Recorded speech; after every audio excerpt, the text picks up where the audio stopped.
இப்போ இருக்கிறவங்களாம் என்னென்னா வசியம் அப்படின்னு சொல்லிட்டாவே ஏதாவது ஒரு மை கொடுத்தா வசியம் ஆகிடுவாங்க, சும்மா உட்காந்து ஏதோ மந்திரம் பண்ணிட்டா வசியம் ஆகிடுவாங்க, இன்றைக்கி நீங்கள் காசு இன்றைக்கி கொடுத்தவொடனே நாளைக்கு நமக்கு வசியம் பண்ணி கொடுத்துருவாங்க. உண்மையாகவே நடக்குது. அது இது அப்படி இப்படின்னு எப்படி பார்த்தாலும் இதுதான் ஹிட்டான ஆஃபர். நம்ம யாரை வேணாலும் வசிப்படுத்தலாம், கடவுளே வசிப்படுத்த முடியும் அப்படின்னும் போது மனிதர்களை வசிப்படுத்துறது ஒரு பெரிய விஷயம் இல்லை, ஈஸியாக வந்து தன்வசப்படுத்தும். சித்தர்கள் தான் இந்த மாந்திரீகத்தை வந்து நமக்கு வந்து கொடுத்தவங்களே. நமக்கு ஆகாத வீட்டில் நம்ம சாப்பிட போகிறோம் அப்படின்னா நம்ம சாப்பிட்ட அன்றைக்கே ஒரு 10 மிளகு சாப்பிட்டோ இல்லைன்னா தேங்காய் பால் சாப்பிட்றதோ இல்லை பூசணிக்காய் ஜூஸ் சாப்பிட்றது இதெல்லாம் சாப்பிட்டோம் அப்படின்னா இந்த மாதிரி இடுமருந்துகள் வந்து உடலில் வந்து நமக்கு தேங்காது, நம்ம உடல் விட்டு போயிடும் அப்படின்னு சொல்லிட்டு சித்தர்கள் வந்து சொல்லுவாங்க. இந்த அதரோண வேதத்தில் இருக்கக்கூடிய ஒரு பகுதி தான் இந்த மாந்திரீகம் அப்படின்னு சொல்லக்கூடியது. முதல் தெய்வங்கள் தன்வசம் ஆன பிறகு அதுக்கான பூசா விதிகள் வந்து கொடுத்துருப்பாங்க. எந்திர பூசா விதி. இப்போ நம்ம யாராவது ஒருத்தரை வசைப்படுத்த போகிறோம் அப்படின்னா அதுக்கான எந்திரம் வந்து வரையணும். அவங்களுடைய பெயர், அவங்களுடைய அம்மா பெயர், அவங்களுடைய உருவப்படம், அதுக்கு முன்னாடிலாம் மண், துணி, அழுக்கு உடைகள், முடி, இந்த மாதிரி ஏதாவது ஒன்றை வச்சு தன்வசம் வந்து படுத்தினாங்க. நார்மலாகவே நீங்கள் உங்கள் வீட்டில் இருக்கிற தேங்காவை எடுத்து நீங்கள் வச்சு அது மேலே யார் ஏறினாலும் சுற்றும். அது இடது வலதுன்னு சுற்றுறது வந்து நம்மளுடைய மனசு தான். நம்ம இடதா சுற்றணும் அப்படின்னு நினச்சா இடது பக்கம் சுற்றும், வலதா சுற்றணும்னா வலது பக்கம் சுற்றும்.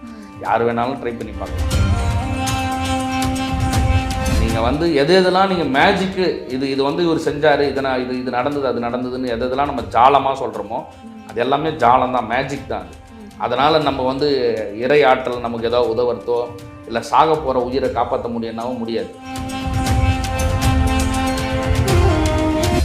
வந்து மாந்திரிக ரீதியாக நம்ம வந்து பாதிக்கப்பட்டாலும் சரி, இல்லை ஜோதிட ரீதியாக பாதிக்கப்பட்டாலும் சரி, இல்லை இது ரெண்டுமே இல்லாமல் நம்ம வந்து வாழ்க்கையில் கஷ்டப்பட்டுட்டே இருக்கிறோம், நல்லா இருந்தேன், நான் ரொம்ப இப்போ வந்து நலிவடைஞ்சிட்டே போயிட்டு இருக்கேன் அப்படி நினைக்கிறீங்கன்னா கர்மா தான் காரணம். கர்மாவை கூட சேர்த்துக்க நான் விரும்பலை அப்படின்னா மிருகங்களுக்கு உணவளிக்கணும். அதாவது மிருகங்கள் ஒரே மாடுக்கு, அதாவது 8 வாரங்கள் ஒரே மாட்டுக்கு உணவு அளிச்சிங்க அப்படின்னா கூட அந்த மாடு வந்து இறந்துரும் அப்படின்னு சொல்கிறாங்க. உண்மையாகவே அது இறந்துரும் தொடர்ச்சியாக கொடுக்குறாங்க அப்படின்னா.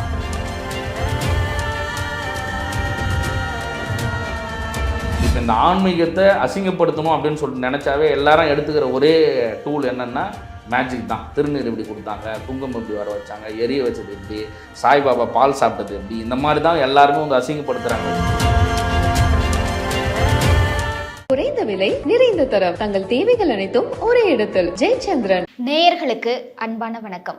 நம் ஜோதிட பயணத்தில் ஒளியூட்டும் ஒவ்வொரு தகவலும் உங்கள் வாழ்வில் ஒரு மாற்றத்தை ஏற்படுத்தும். இது உங்கள் ஆன்மீக கிளேட்ஸ். ஆன்மீகத்துக்கு ஒரு புதிய பரிமாணம். தொடர்ந்து நம்ம சேனல்ல ஆன்மீகம் மற்றும் ஜோதிடம் சார்ந்த நிறைய விஷயங்கள் பார்த்துட்டு இருக்கோம். ஸோ அந்த வகையில் இன்னைக்கு நம்ம கூட ஜோதிடர் ஞானகுரு சிவா இணைஞ்சிருக்காங்க, பேசலாம். வணக்கம். வணக்கம் சார். ஃபர்ஸ்ட் மாந்திரீகம் அப்படின்றது நல்ல விஷயத்துக்கு பண்ணுவாங்களா? ஏன்னா மாந்திரீகம் அப்படின்னாலே ஒருத்தருக்கு வந்து கெடுதல் நினைக்கணும் அப்படின்னு தான் பண்றாங்க அப்படின்ற ஒரு கருத்து இருக்கு மக்கள் மத்தியில். ஸோ மாந்திரீகம்னா என்ன? மாந்திரீகம் நல்லதுக்கும் யூஸ் பண்ணலாமா? அதாவது சித்தர்கள் தான் இந்த மாந்திரீகத்தை வந்து நமக்கு வந்து கொடுத்தவங்களே. அதரோண வேதம் அப்படின்றது வந்து ஒரு நல்ல வேதம். அதாவது எல்லாரும் நம்ம என்ன நினச்சிக்கிறோம் அப்படின்னா அதரோண வேதம் அப்படின்னாவே இது வந்து கெடுதல் விளைவிக்கக்கூடியதுன்னு தான் எல்லாருமே நம்ம மனசில் நம்ம எல்லாரும் திணிச்சிட்டாங்க. ஆமாம். அதரோண வேதத்தில் தான் நம்ம நாட்டில் செய்யக்கூடிய இந்த சித்த மருத்துவம், ஆயுர்வேத மருத்துவம் எல்லா குறிப்புகளும் இருக்கிறது அதரோண வேதத்தில் மட்டும்தான். அதே மாதிரி தான் இந்த அதரோண வேதத்தில் இருக்கக்கூடிய ஒரு பகுதி தான் இந்த மாந்திரீகம் அப்படின்னு சொல்லக்கூடியது. இது என்னன்னா இந்த அதரோண வேதத்திலேயே வந்து அஷ்டமா சித்தம் கொடுத்துருக்காங்க, அஷ்டகர்ம வித்தைகளும் வந்து கொடுத்துருக்காங்க. இந்த அஷ்டகர்ம வித்தைகளில் தான் இந்த மாந்திரிகங்கள் வந்து வருது. அதில் வந்து வசியம், மோகனம், ஸ்தம்பனம், பேதனம், உச்சாடானம், ஆகர்ஷணம், வித்வேஷனம், மாறணும் அப்படின்னு சொல்லக்கூடிய இந்த 8 வகையான விஷயங்கள். இந்த 8த்தை நம்ம வந்து பார்க்கும்போது இது எல்லாமே நமக்கு வந்து கெடுதல் விளைவிக்கக்கூடியது அப்படின்னா இல்லை.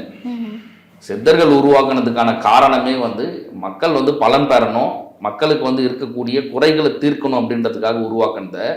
எல்லாரும் இப்போ என்ன பண்ணுறாங்கன்னா மருளாடிகளாக இருக்கட்டும், ஒரு சிலர் தான் இதை என்ன பண்ணுறாங்க துர்காரியங்களுக்காக வந்து பயன்படுத்துகிறாங்க. மாந்திரிகன்றது உண்மையாகவே வந்து நல்ல விஷயம். ரொம்ப எளிதில் இறைவனை உணர்றதுக்கு ஒரு சின்ன பயிற்சி அப்படின்னா இந்த மாந்திரிகம் தான். சித்தர்கள் செஞ்ச அந்த யோக முறைக்கு இந்த மாந்திரிக பயிற்சி வந்து ரொம்ப ஈஸியாக வந்து பலன் கொடுத்துருக்கு. இப்போ நம்ம கடவுளை வந்து இப்போ வசியம் அப்படின்றது வந்து இப்போ நம்ம பிறரை வசியப்படுத்துறது மட்டும் இல்லாமல் தேவர்களை வசியப்படுத்தினாங்க, அதே மாதிரி தான் தெய்வங்களையும் வசியப்படுத்துனாங்க. அப்போ நம்ம எந்த தெய்வத்துடைய துணை நமக்கு வேணுமோ அந்த தெய்வத்தை அவங்க தன்வசப்படுத்திக்கிட்டு அது மூலயமா யோக பயிற்சி வந்து செஞ்சாங்க. அப்போ வந்து அவங்களுக்கு ஈஸியாக இருந்துச்சு, அவங்க செய்யக்கூடிய அந்த பயிற்சிகள் வந்து ஈஸியாக இருந்தது. வெறுமனே நம்ம யோக பயிற்சிகளை வாசி யோகமோ இல்லை ராஜ யோகமோ இல்லை குண்டலினி யோகமோ இந்த மாதிரி செய்யக்கூடிய தவ பயிற்சிகள் நம்ம செய்கிறோம் அப்படின்னா ஒரு சலிப்பு ஏற்பட்டுரும். ஆனால் இந்த மாதிரி மந்திர பிரயோகங்கள் கூடவே நம்ம செய்கிறோம் அப்படின்னா எந்த வகையான சலிப்பும் இல்லாமல் நல்ல ஈஸியாக வந்து இறைவனை வந்து நம்ம உணர்ந்துட்டு நம்ம வந்து இரவா நிலையும் பிறவா நிலையும் அடையலான்றதுக்காக உருவாக்குன இந்த மாந்திரிகத்தை எல்லாம் தான் வந்து தவறுதலாக வந்து பண்ணிட்டு இருக்காங்க. ஓகே, நல்ல காரியங்களுக்கும் மாந்திரிகத்தை பயன்படுத்தலாம். நல்ல காரியங்களுக்காக உருவாக்கப்பட்டது தான் மாந்திரிகம். வசியம் அப்படின்னா தன்வசப்படுத்துது. நம்ம யாரை வேணாலும் தன்வசப்படுத்தலாம், மிருகங்களை வசப்படுத்தலாம், மனிதர்களை வசப்படுத்தலாம், தேவர்களை வசப்படுத்தலாம், எந்த தேவாதி தேவர்களையும் வசப்படுத்தலாம், நீங்க மும்மூர்த்திகளை வசப்படுத்தலாம், யாரை வேணாலும் வசப்படுத்தலாம். அதுக்காக உருவாக்குறது தான். மோகனன்றது மோகிக்க வைக்கிறது, ஆகர்ஷணம்ன்றது வர வைக்கிறது, உச்சாடனம்ன்றது நம்ம இடத்துல இருந்து விரட்டுவது.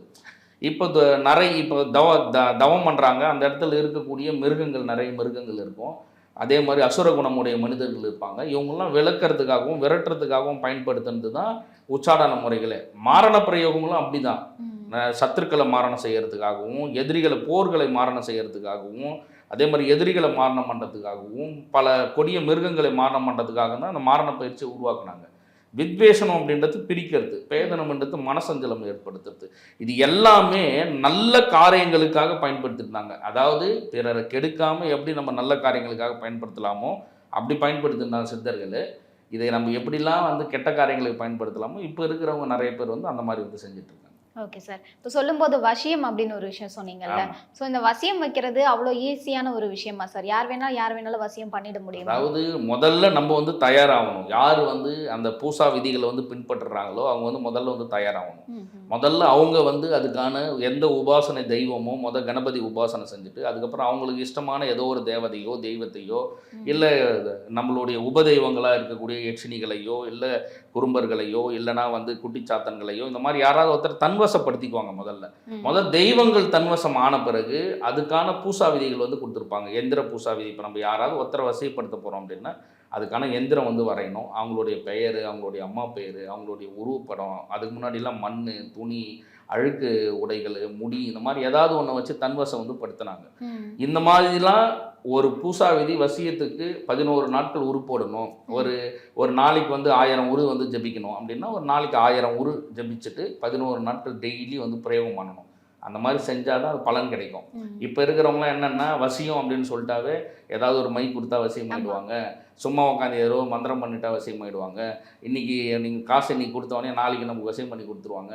உண்மையாகவே நடக்கவே நடக்காது. நீங்கள் சித்தர்கள் நூல்களில் பூசா விதிகளில் இருக்கக்கூடிய எந்த பூசா விதிகள் நம்ம வந்து எடுத்தாலும் அந்த மாதிரி எந்த பூசா விதியுமே இருக்காது.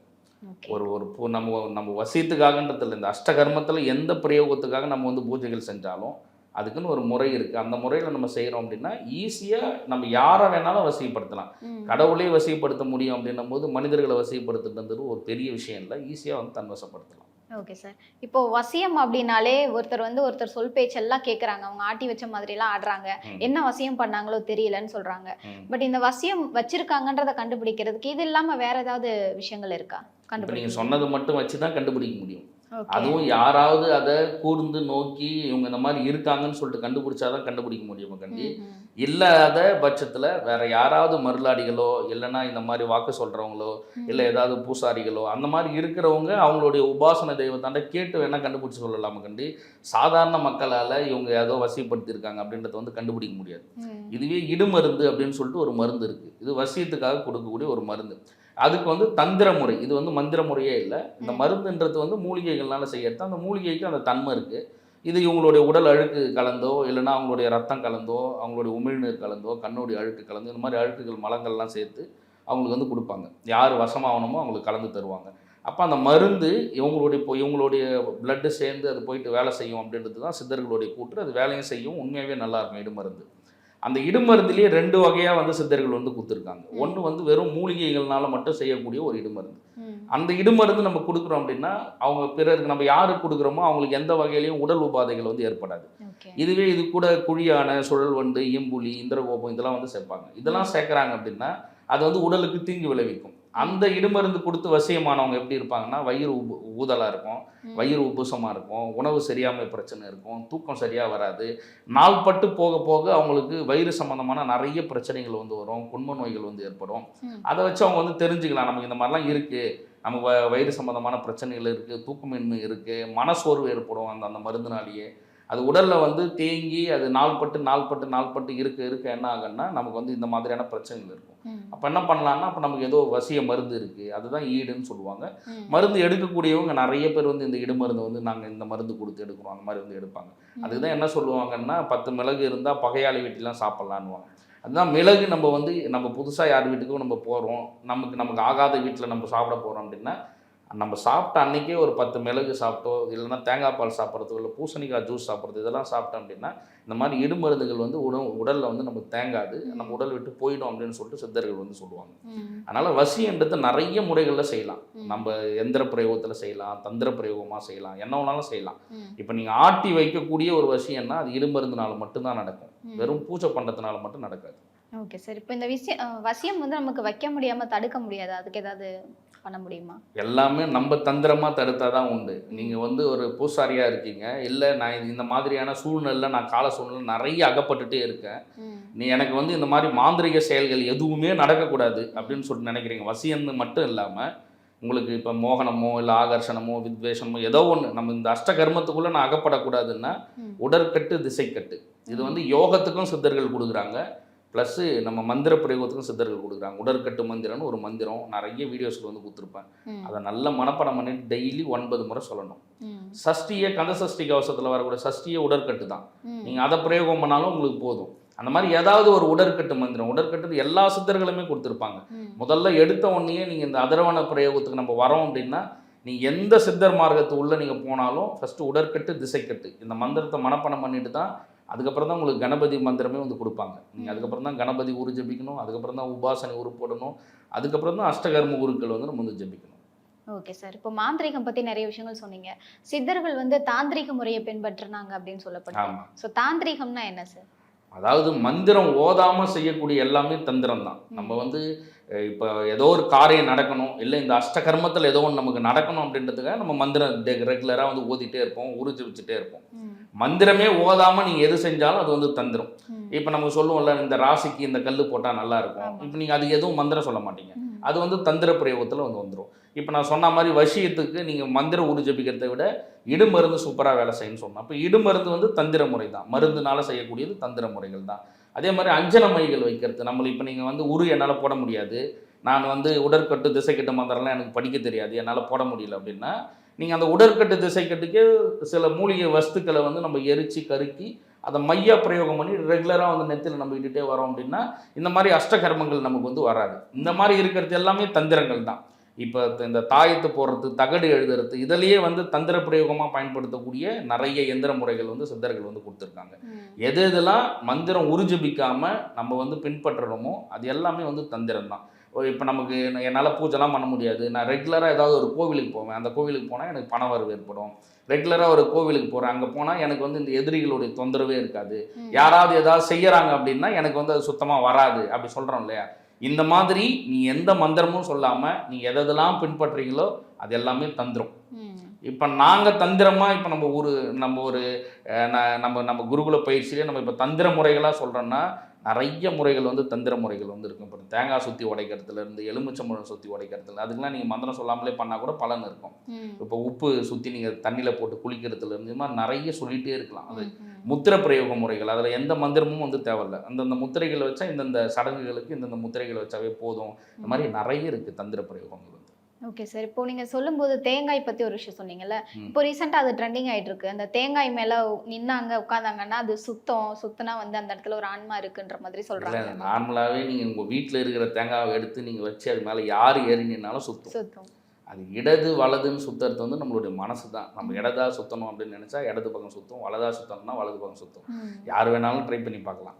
வீட்டில் இருக்கக்கூடிய தேங்காய் ரொம்ப சின்னதாக இருக்கும், அது மேலே ஏறி நீங்கள் கொஞ்சம் நீட்டாக இருக்கிற காயாக வாங்கிட்டு யார் அது மேலே ஏறினாலும் சுற்றும். அது வந்து இப்போ வந்த காரணம் இல்லை. அதாவது சித்தர்கள் வந்து இந்த மாதிரி சித்துக்களை உருவாக்குறதுக்கான காரணம் இப்போவே நம்ம வந்து ஆன்மீகத்தை வந்து நம்ம வந்து நம்புறதில்லை. அந்த கால சூழ்நிலையில் சுத்தமாக வந்து நம்ப மாட்டாங்க. அப்போ வந்து என்னென்னா இந்த மாதிரி ஏதாவது மிராக்கல்ஸ் ஏதாவது காட்டினாதான் மக்கள் வந்து கொஞ்ச நாச்சு நம்ம சொல்கிறத வந்து ஏற்றுக்குவாங்க. அது மருத்துவமாக இருக்கட்டும். இப்போ நீங்கள் சித்த மருத்துவத்திலேயே மருந்துகளை இது சாப்பிட்டா இது சரியாகும்னா யாரும் நம்புறதில்ல.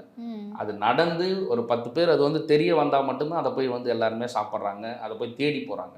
இப்போ அப்போ இருந்தவங்கலாம் எப்படி இருந்திருப்பாங்க? ஒரு நிறைய வந்து நம்ம என்ன சொன்னாலும் ஏற்றுக்காத ஒரு தன்மையோடு இருந்திருப்பாங்க. அவங்களுக்கு ஏதாவது ஒரு சித்து காட்டணும் அப்படின்னா அந்த சித்தை பார்த்துட்டு அவங்க வந்து பின்பற்றுவாங்க அப்படின்றதுக்காக தான் இதெல்லாம் உருவாக்குனாங்க. இதை இன்னமும் காலங்காலமாக இது இந்த சித்தர் சொன்னார், அந்த சித்தர் அவங்களே வந்து ஜாலம்னு சொல்லிட்டாங்க. இப்போ நீங்கள் அகஸ்தியர் வந்து ஏதாவது இந்த மாதிரி சித்துக்கள் சொல்லியிருக்காரு, அதை ஜாலம்னு சொல்கிறார். ஜாலம்னா வித்தை தான்.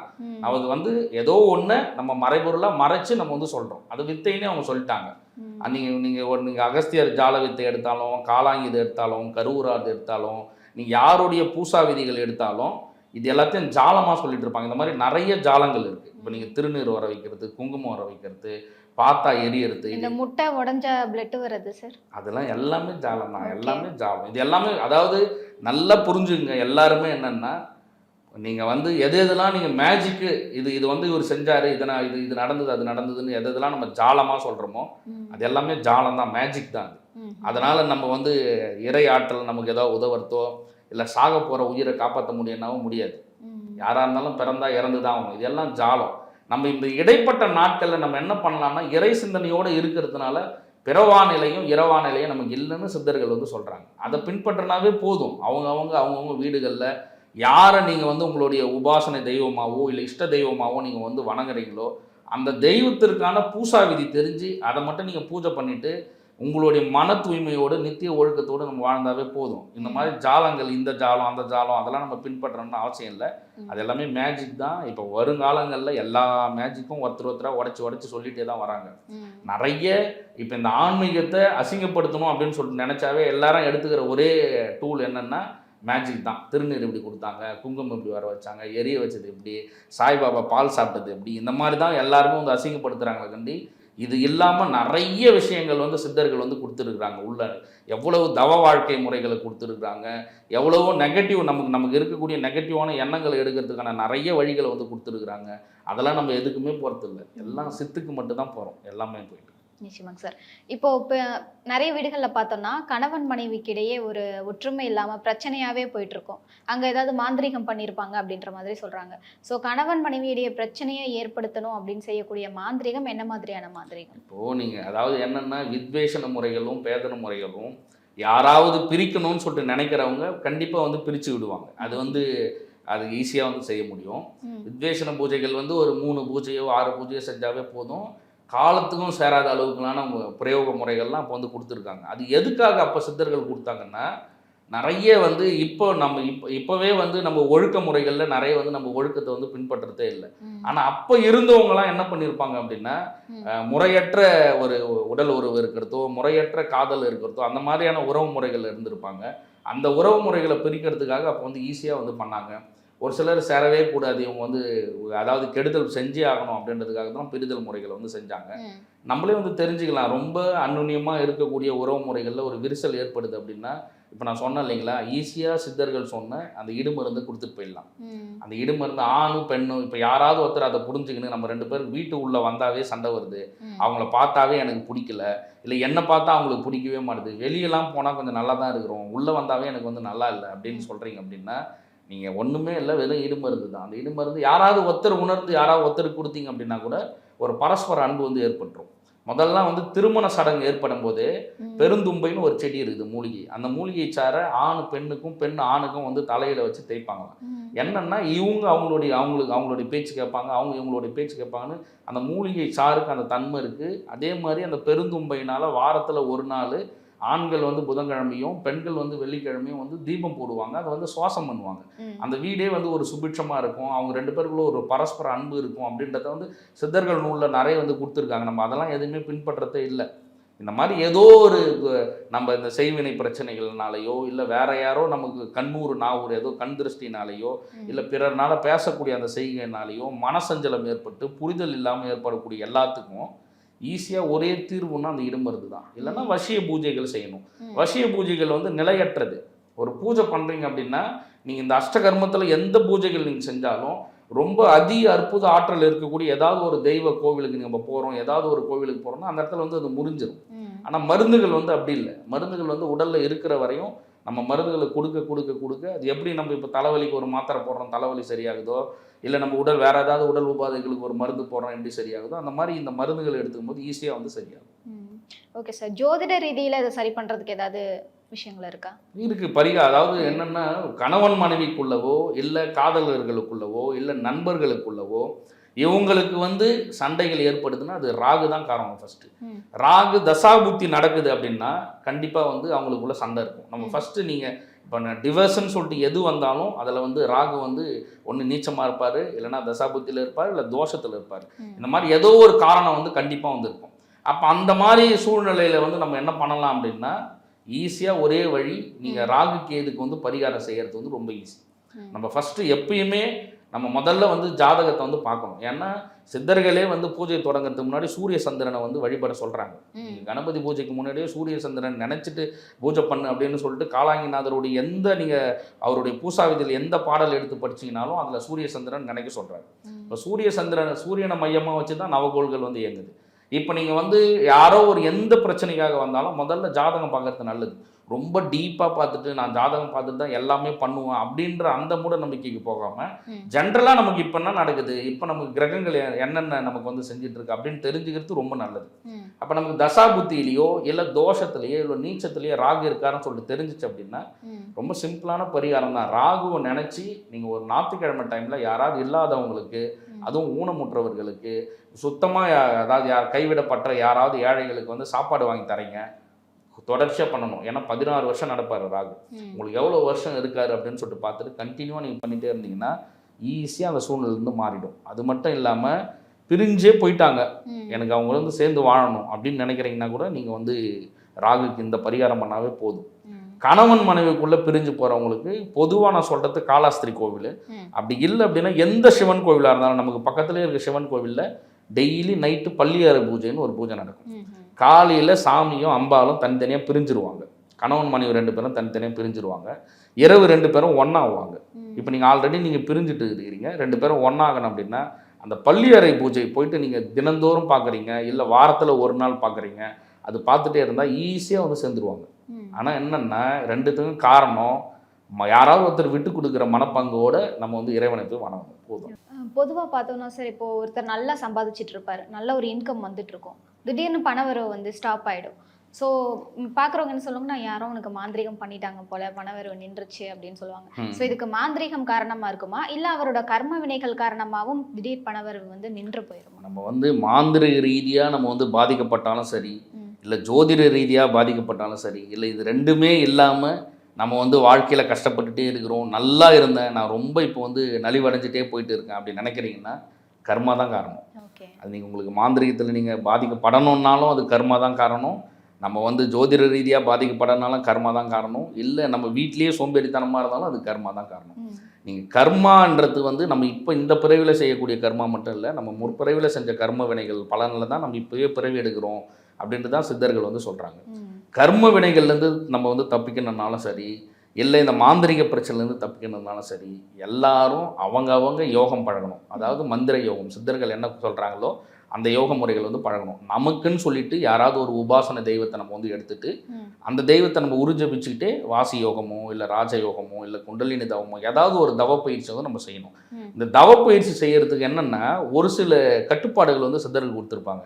அந்த கட்டுப்பாடுகளை நம்ம பின்பற்றினாவே நமக்கு இந்த மாதிரியான எந்த பிரச்சனைகளும் நமக்கு வராது. ஏன்னா அந்த கட்டுப்பாடுகளே நமக்கு வந்து நம்மளை வந்து ஒழுங்குபடுத்தணும். ஃபஸ்ட்டு நம்ம பிறரை பார்க்கக்கூடிய அந்த தோனியாக இருக்கட்டும், இல்லை நம்ம பிறரான பழகக்கூடிய அந்த விஷயங்களாக இருக்கட்டும், மனுஷனாக பார்க்கக்கூடிய தன்மை வந்து சித்தர் வாழ்க்கைக்குள்ளே நம்ம உள்ளே போகிறோம் அப்படின்னாவே அந்த தன்மை நமக்கு வந்து வந்துடும்.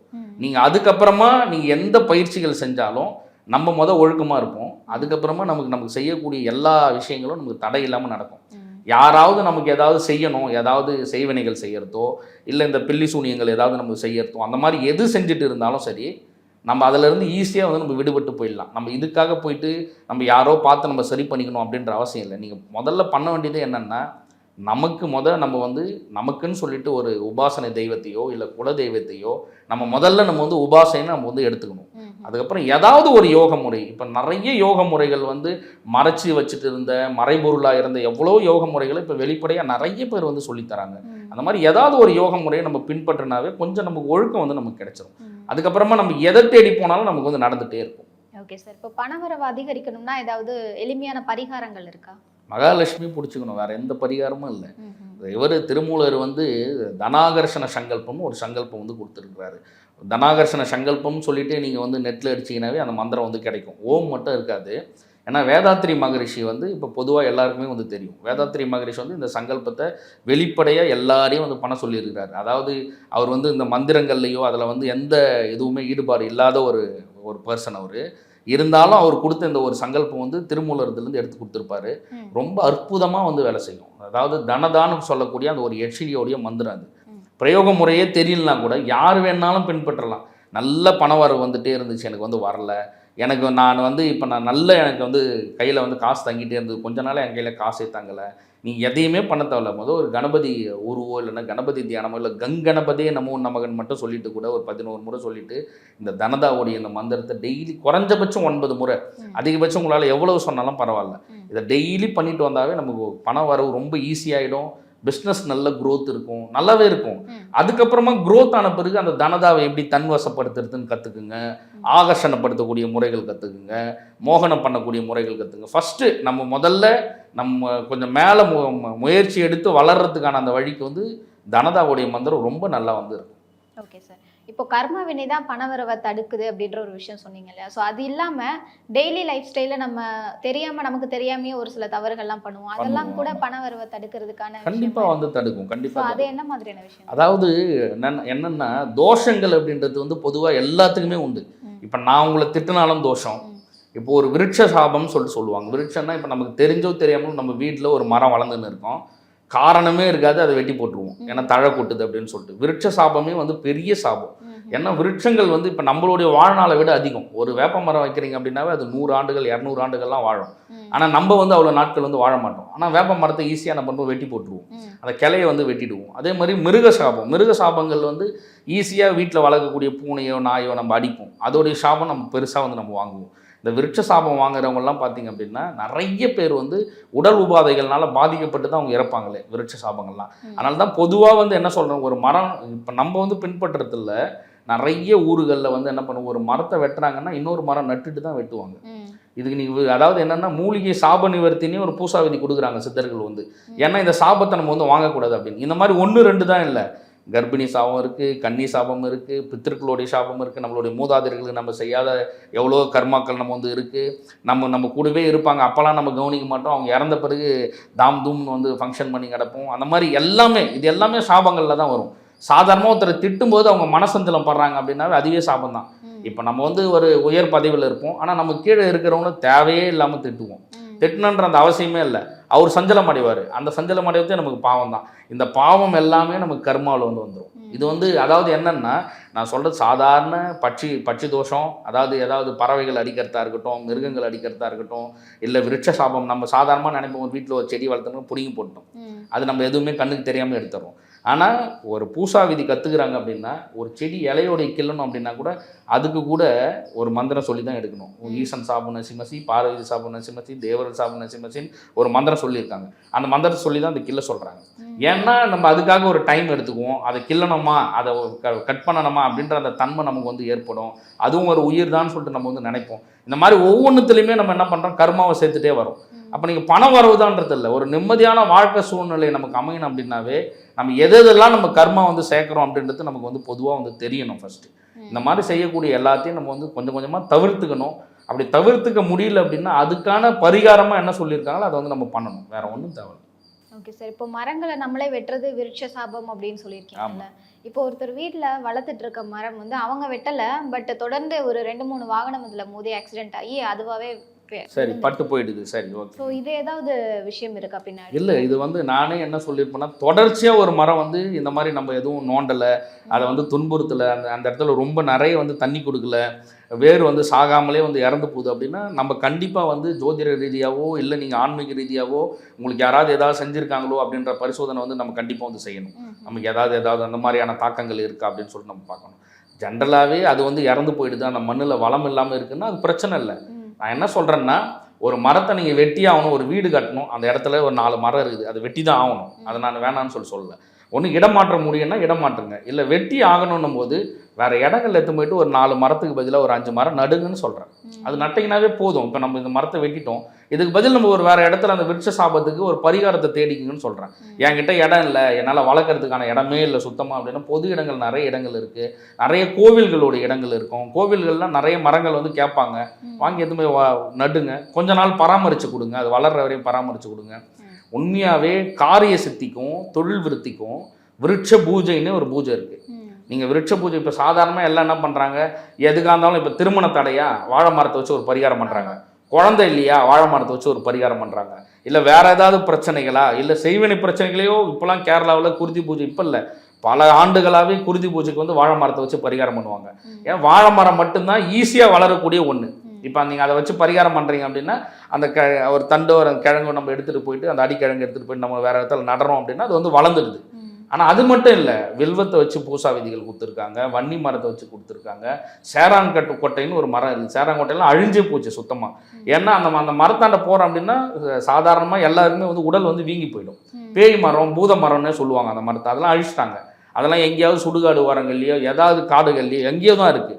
இந்த மாதிரி நிறைய விருட்ச பூஜைகளுக்குன்னே கொடுத்துருக்குறாங்க. ஃபுல்லாக நம்ம வெட்டி தான் ஆகணும் அப்படின்ற பட்சத்தில் இந்த மாதிரி ஏதாவது மரங்களை தானம் பண்ணிடலாம், அதை பராமரித்து அது வளர்கிற வரையும் கொடுக்குறோம் அப்படின்னா நல்லது.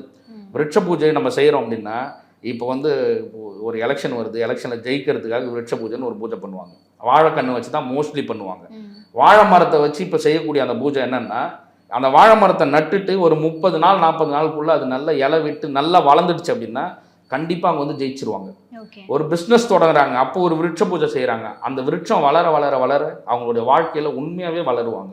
விருட்ச பூஜை உண்மையாக நம்ம காட்டி கொடுக்கும். அந்த விருட்சம் செத்து போகுது இல்லை பட்டு போகுது அப்படின்னா அவங்க ஒய்ஃப் வந்து நல்லா இருக்காது. இப்போ ஏதாவது ஒன்றத்தில் வெற்றி அடையணும், அரசியலில் வெற்றி அடையணும், வெற்றி அடைய மாட்டாங்க. இப்பயே நம்ம வந்து தெரிஞ்சுக்கலாம். அந்த விருட்சத்தை வச்சே ஒரு சாதாரண மரத்துக்கு மட்டுமே வந்து இவ்வளோ பூசா விதிகள் வந்து சித்தர்கள் வந்து கொடுத்துருக்காங்க. நம்ம பின்பற்றத்தை பொறுத்து தான் இருக்குது. நம்ம வந்து ஒன்று வெட்டி தான் ஆகணும்னு நினச்சோம் அப்படின்னா வேறு இடங்களில் வளர்த்து கொடுத்துட்டு வெட்டுறது ரொம்ப நல்லது. கண் திருஷ்டி பற்றி சொல்லுங்கள் சார். ஒருத்தர் வீட்டில் கண் திருஷ்டி ஒருத்தர் மேலே விழுந்துருச்சு அப்படின்னா என்ன மாதிரியான விஷயங்கள் அவங்களுக்குள்ள நடக்கும்? செய்வினைகளில் ஏற்படாத எல்லா பிரச்சனைகளும் கண் திருஷ்டியில் வந்து ஏற்படும். ஒரு கண்ணூறு நாவூறு அப்படின்றது வந்து இப்போ நீங்கள் ஒரு மந்திரம் எடுத்துக்கிட்டிங்கன்னா, சகல ஏவல் பில்லி சூன்யம் பேய் பிசாசு கண்ணூறு நாவூறு அறவே அற்றுப்போகன்னு சொல்லுவாங்க. கடைசியாக கண்ணூறு நாவூறு. கண்ணூறுன்னா திருஷ்டி, அதாவது அவன் எப்படி வளர்ந்துட்டானே, எப்படி இருந்தான், இவன் எப்படி வளர்ப்பானோ அப்படின்னு சொல்லிட்டு பார்வையால் நம்ம பார்க்கறது ஒன்று. இன்னொன்று வந்து வாய்ப்பட பேசுறது, நாக்குனால பேசுறது. இப்போ உட்காந்துட்டு பேசுவாங்கள்ல, புறம் பேசுறதோ இல்லை பின்னாடி பேசுறதோ அந்த மாதிரி பேசுறது நாவூறு. இது ரெண்டுமே இந்த செய்வினைகள்லாம் விட பெரிய பாதிப்பு வந்து நமக்கு கொடுக்கும். நல்லா வளர்ந்துட்டே இருப்போம், கண்டிப்பாக வந்து அடிப்படும். நல்லா போயிட்டு இப்போ நீங்கள் சொன்ன மாதிரி பண வரவே சுத்தமாக வந்து நின்றுடும். இதுக்கு தான் யாராவது ஒருத்தர் செய்யணும் அப்படின்ற அந்த அவசியமே இல்லை. கண் திருஷ்டியே ஒன்றே போதும். இப்போ நம்மளே வந்து இப்போ அதுக்காக நான் வந்து ஒரு கார் வாங்கக்கூடாதா, ஒரு வீடு கட்டக்கூடாதா, நான் வாழ்க்கையில் வளராமலே எப்படி இருக்கிறது? இவங்க இந்த மாதிரி கண் திருஷ்டி வச்சுட்டே தானே இருப்பாங்க. ஒன்றும் இல்லை, எளிய பரிகார முறைகளாக வந்து நம்ம வந்து பின்பற்றிக்கணும். ரொம்ப எளிமையான பரிகாரம் உணவளிக்கிறது தான். பிறருக்கு உணவளிக்கணும். நம்மளுடைய கண்ணூறு நாவூரோ நமக்கு இருக்கக்கூடிய எதுவாக இருந்தாலும் அவங்களுக்கு போயிடும். இல்லை நான் அந்த கர்மாவை கூட சேர்த்துக்க நான் விரும்பலை அப்படின்னா மிருகங்களுக்கு உணவளிக்கணும். அதாவது மிருகங்கள் ஒரே மாடுக்கு, அதாவது 8 வாரங்கள் ஒரே மாட்டுக்கு உணவு அளிச்சிங்க அப்படின்னா கூட அந்த மாடு வந்து இறந்துரும் அப்படின்னு சொல்கிறாங்க. உண்மையாகவே அது இறந்துரும் தொடர்ச்சியாக கொடுக்குறாங்க அப்படின்னா. இந்த மாதிரி நிறைய 1-2 தான் சொல்லிட்டு இல்லை, இந்த மாதிரி நிறைய இருக்குது ஃபுல்லாக. கண் திருஷ்டி நீங்கள் ஈஸியாக போகிறதுக்கு இப்போ நான் சொன்ன மாதிரி கண்ம சாந்தி அப்படின்னு சொல்லிட்டு ஒரு பூசா விதி இருக்குது. அது வந்து அகஸ்தியர் பின்னு அப்படின்ற நூலில் வந்து கொடுத்துருக்காரு. நீங்கள் சித்தர்களுடைய நூல்களை படிப்பீங்க அப்படின்னா அகஸ்தியர் பின்னு உங்கள் புத்தகத்துடைய பேர். அந்த புக்கு நீங்கள் இப்போ எடுத்து படிக்கிறீங்கன்னா கண்ம சாந்தி, அதாவது இப்போ நான் சொன்ன எல்லா தோஷங்களும் சாந்தி ஆகிறதுக்கு அதிலே வந்து கொடுத்துட்டாரு. அது இல்லாமல் இந்த கண் திருஷ்டியோ நாவூரோ இது எல்லாம் போகிறதுக்கும் கொடுத்துட்டாரு. பிறர் செய்யக்கூடிய செய்வினைகள் எல்லாம் போகிறதுக்கும் கொடுத்துட்டாரு. இது வந்து யாராவது ஒரு பூசாரி தான் உங்களுக்கு செஞ்சு தரணுமா, இல்லை நான் தான் உங்களுக்கு சொல்லி தரணுமா அப்படின்றது இல்லை. நீங்கள் அந்த பாடலை படித்து புரிஞ்சுக்கிட்டிங்கன்னா யார் வேணாலும் செய்யலாம். வருஷத்துக்கு 7 நாள் வந்து செய்ய சொல்கிறாரு. வருஷத்துக்கு 7 நாள் அந்த கண்ம சாந்தி பூஜை செய்கிறோம் அப்படின்னா அந்த ஆண்டு முழுக்க இருக்கக்கூடிய நம்ம நிகழ்காலங்களில் செஞ்ச அந்த கர்ம பலனும் போயிடும், இந்த கண்ணூறு நாவூரும் ஈஸியாக வந்து போயிடும். அது இல்லாமல் தான் இப்போ நம்ம சொல்லக்கூடிய அந்த சாம்பிராணி முறைகள், தெய்வீக குளியல் பொடின்னு சொல்லிட்டு ஒரு குளியல் பொடி இருக்குது. அந்த தெய்வீக டெய்லி குளிக்கும் போது சும்மா தண்ணியில் கலந்துட்டு குளிக்கலாம். சாம்பிராணி போடும்போது மருதாணி விதையை நம்ம கலந்து வந்து இப்போ நம்ம நிறைய போடுறோம்ல, மருதாணி விதை தான் வந்து எல்லா சித்தரும் 11 சித்தர்களுமே சொல்லியிருப்பாங்க மருதாணி விதையை. பூண்டு தோல் வந்து சொல்லியிருப்பாங்க. இதை தவிர மீதி எல்லாமே வந்து நிகழ்காலங்களில் அவங்கவுங்க அனுபவிச்சதான் வந்து இப்போ நமக்கு கொடுக்கறதுலாம். ஆனால் சித்தர் காலங்கள்லேயே பயன்படுத்துறது வந்து மருதாணி விதை. மருதாணி விதையை நம்ம சாம்பிராணியில் போட்டு நம்ம முகத்துக்கு காட்டுறதோ நம்ம வீடுகளில் காட்டுறதோ என்னென்னா நல்ல சுபிட்சத்தை கொடுக்கும், லட்சுமி கடாட்சத்தை கொடுக்கும். அதாவது எதிரேத்துன்னு சொல்லுவாங்க. எதிரேத்துன்னா இப்போ நம்ம கண் திருஷ்டிக்காக வீட்டில் கண்ணாடி வைக்கிறாங்கல்ல, அந்த மாதிரி அவங்க பார்க்கறது அவங்களாண்ட திரும்பி போயிடணும் அப்படின்னுவாங்க. அந்த மாதிரி அவங்களுக்கே வந்து திரும்பி போயிடும். எதிரேத்து செய்யக்கூடிய ஒரு செய்கை மருதாணி விதைக்கு வந்து இருக்குது. அப்போ மருதாணி செடி நீங்கள் வீட்டில் வளர்த்துட்டு அதுலேருந்து விதையை பறித்து நீங்கள் தினந்தோறுமோ இல்லை வாரத்தில் 1 நாளோ 2 நாளோ நமக்கு இருக்கக்கூடிய தடைகளுக்கு ஏற்ற மாதிரி டெய்லி நம்ம பண்ணுறோம் அப்படின்னா ரொம்ப நல்லா வந்துருக்கும். ஓகேமாங்க சார், உங்களோட நேரம் ஒதுக்கி நிறைய விஷயங்கள் பகிர்ந்துக்கிட்டீங்க. நன்றி மேடம். அது இது அப்படி இப்படின்னு எப்படி பார்த்தாலும் இதுதான் ஹிட்டான ஆஃபர். குறைந்த விலை நிறைந்த தரம் தங்கள் தேவைகள் அனைத்தும் ஒரே இடத்தில். ஜெயச்சந்திரன்.